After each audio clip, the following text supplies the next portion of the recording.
Hi friends, it's Amy. Welcome to my bookish life. Today we're going to check in on my reading for the first week of April. So April 1st to April 5th. Little bit of a shortened week.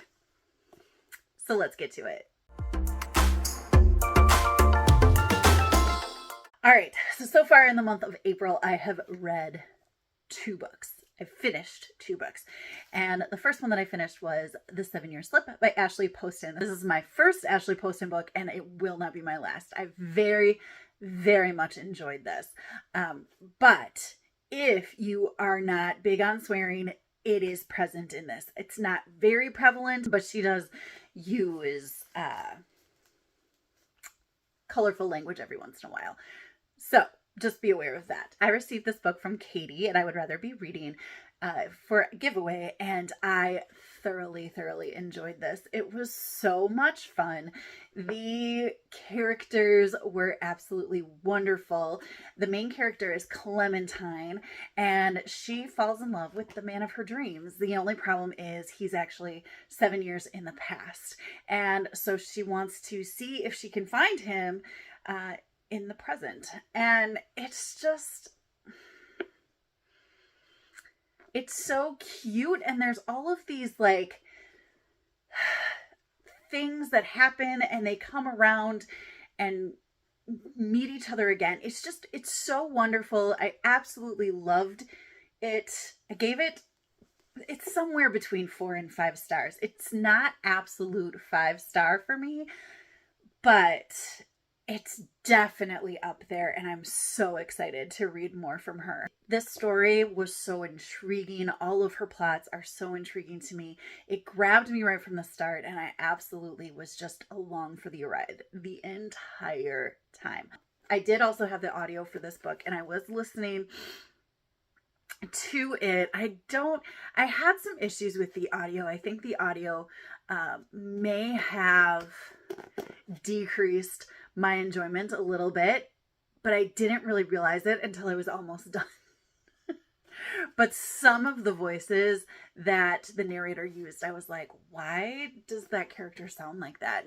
I don't know. The times that I was listening to the audiobook, I didn't hear the voices. I didn't hear the same voices that I heard in my head when I was reading by myself. And that's just a total me thing, but that's how I feel. Absolutely recommend. There is a little spice in here, but totally worth it.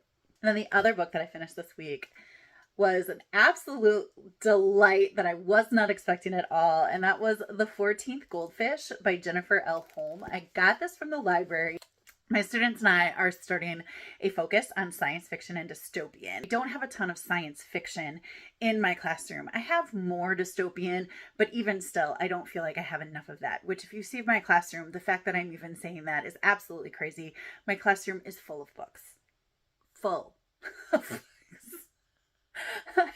I have books coming out of my ears. But you can never have more books, honestly. So anyway, I talked to the local public library, and I was like, hey, can you help me? I need science fiction. I need dystopian.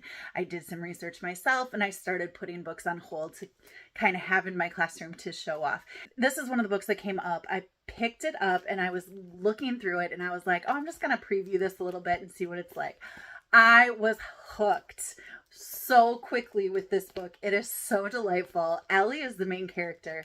Did I get that right? It's in first person perspective. You guys, like, I cannot remember the narrator's name when it's in first person. I cannot half the time. So Ellie's the main character.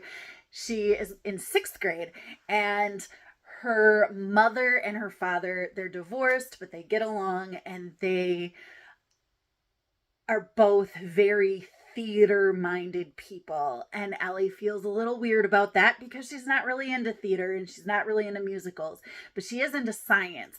And who else is into science? Her grandpa. Her grandpa is a very well-known scientist.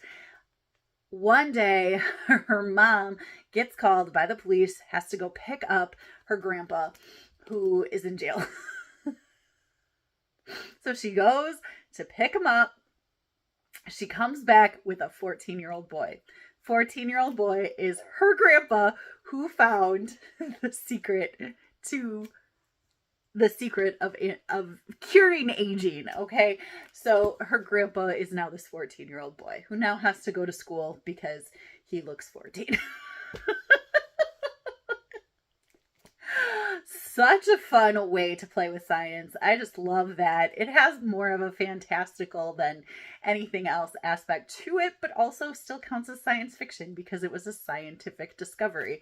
And it's funny. The characters are bantery and sassy to each other, but also it's so full of love and so full of discovering who you are and what you want.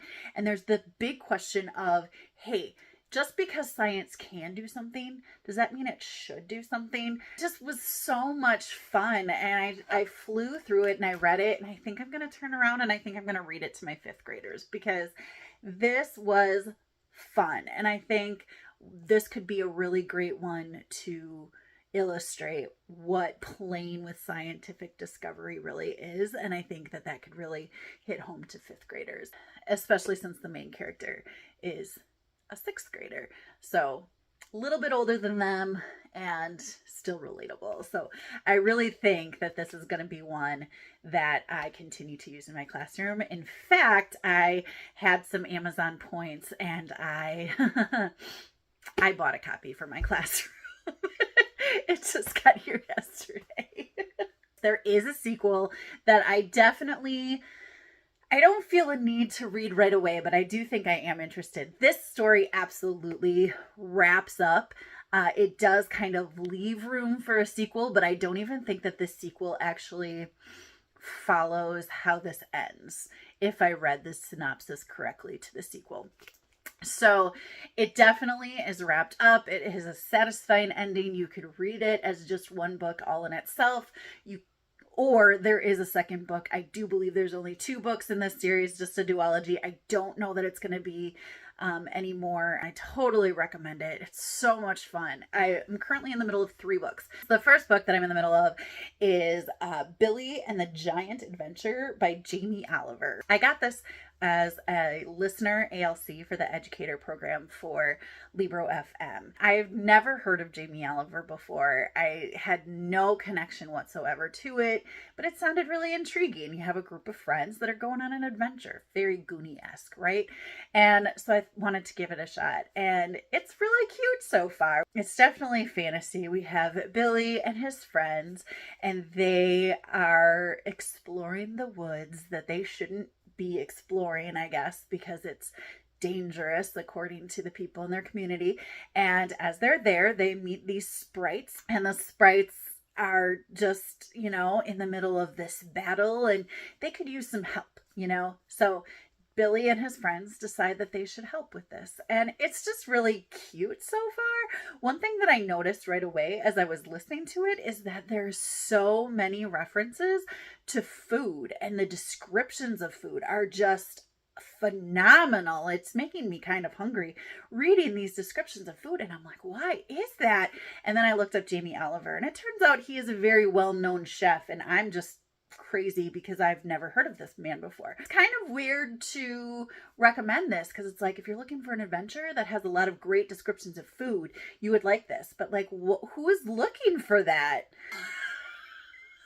I don't know. It's really cute. I'm liking it. The other one that I just started is Death at the Spring Fling by Rosalie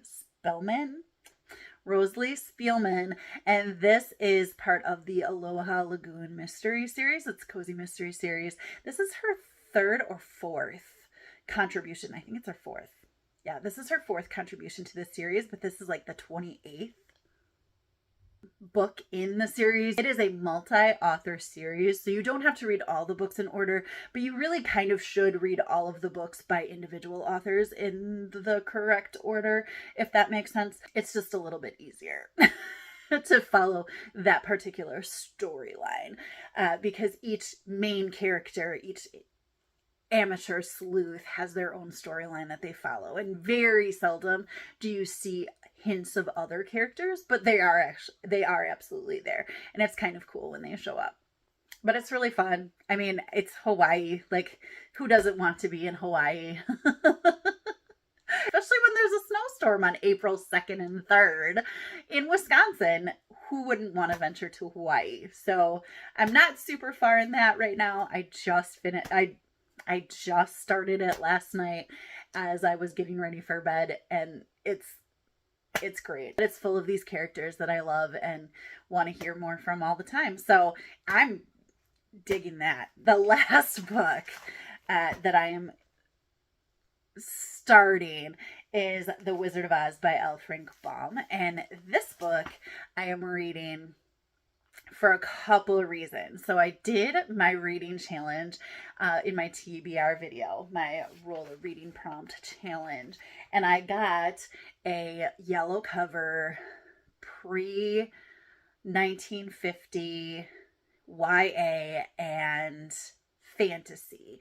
And everything that I could think of was not actually fantasy. And I just didn't, I just got sick of trying to do it. Still might try to read 1984. I don't know if I'm going to like it. The Wizard of Oz was written in 1900, and I'm sure it has a yellow cover, but I don't really care about that. It is a fantasy. And I do have another book on my list that I want to read that is YA, that has a more yellow cover, that is not fantasy at all. I was told that I thought was. That's The Fire Keeper's Daughter. I thought that it was fantasy, and it's totally not. Thank you to those of you that let me know. So I have a YA and with a yellow cover, so I'm going to stick with that. And then The Wizard of Oz will be the pre-1950 and fantasy. So I have 2 books that'll cover the whole challenge. So that's perfect. It was 1 or 2 books to cover the whole challenge, and that is going to be great. That's going to work. But also The Wizard of Oz covers the movie theme that my In Real Life book club has right now. So we have to read a book that has a movie, and Wizard of Oz obviously has a movie. It has like a million movies. So I'm very excited to start my adventure with that. I do have an ebook of all of the Oz books.